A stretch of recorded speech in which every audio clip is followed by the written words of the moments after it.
Hi students, it's Mrs. George here from Eisenhower Middle School. I just wanted to take some time to tell you guys hi and to make sure that you're breathing, make sure you're taking care of yourself and you're doing everything that you can do to stay safe during this crazy time that we're all going to get through together. I found a story that I wanted to read to you, and it doesn't have pictures, it's just a story. It's called Attitude, One of Life's Choices. My wife Terry and I purchased a new car in December. Even though we had tickets to fly from California to Houston to visit her family for Christmas, we decided to drive to Texas to break in the new car. We packed the car and took off for a wonderful week with Grandma. We had a wonderful time and stayed to the last possible minute visiting with Grandma. On the return trip, we needed to get home in a hurry, so we drove straight through, one person driving while the other one slept. After driving in a hard rain for several hours, we arrived home late at night. We were tired and ready for a hot shower and a soft bed.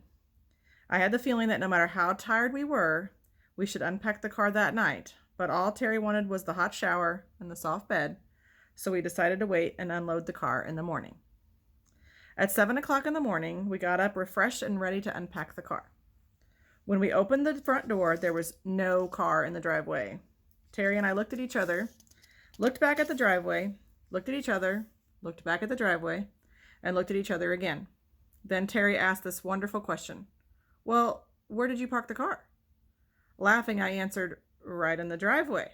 Now we knew where we had parked the car, but we still walked outside, hoping that maybe the car had miraculously backed out of the driveway and parked itself by the curb, but it hadn't.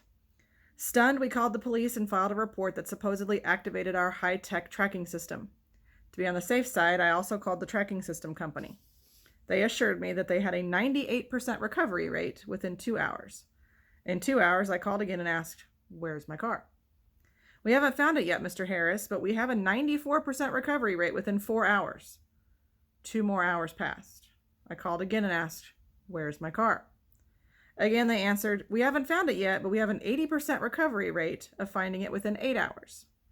At that point, I told them, your percentage rate means nothing to me when I'm in the small percentage.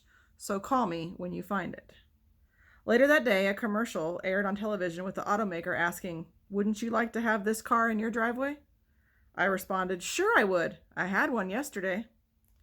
As the day unfolded, Terry became increasingly upset as she remembered more and more of what had been in the car. Our wedding album, irreplaceable family photos from past generations, clothes, all of our camera equipment, my wallet, and our checkbooks, just to name a few. These were items of little importance to our survival, yet they seemed of major importance at the moment. Anxious and frustrated, Terry asked me, how can you joke about this when all of these things and our brand new car are missing? I looked at her and said, honey, we can have a stolen car and be all upset, or we can have a stolen car and be happy. Either way, we have a stolen car. I truly believe our attitudes and moods are our choice, and right now, I choose to be happy. 5 days later, our car was returned without a trace of any of our belongings and with over $3,000 worth of damage to the car. I took it to the dealer for repair and was happy to hear they would have it back to us within a week. At the end of that week, I dropped off the rental and picked up our car. I was excited and relieved to have our own car back. Unfortunately, these feelings were short-lived. On the way home, I rear-ended another car right at our freeway exit ramp. It didn't hurt the car I ran into, but it sure hurt ours. Another $3,000 worth of damage, and another insurance claim. I managed to drive the car into our driveway, but when I got out to survey the damage, the left front tire went flat. As I was standing in the driveway, looking at the car, kicking myself in the tail for hitting the other car, Terry arrived home.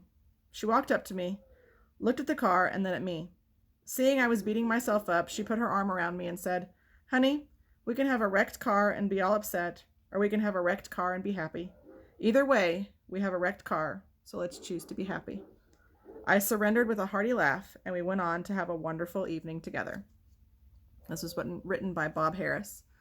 And the theme of the story is to just be happy.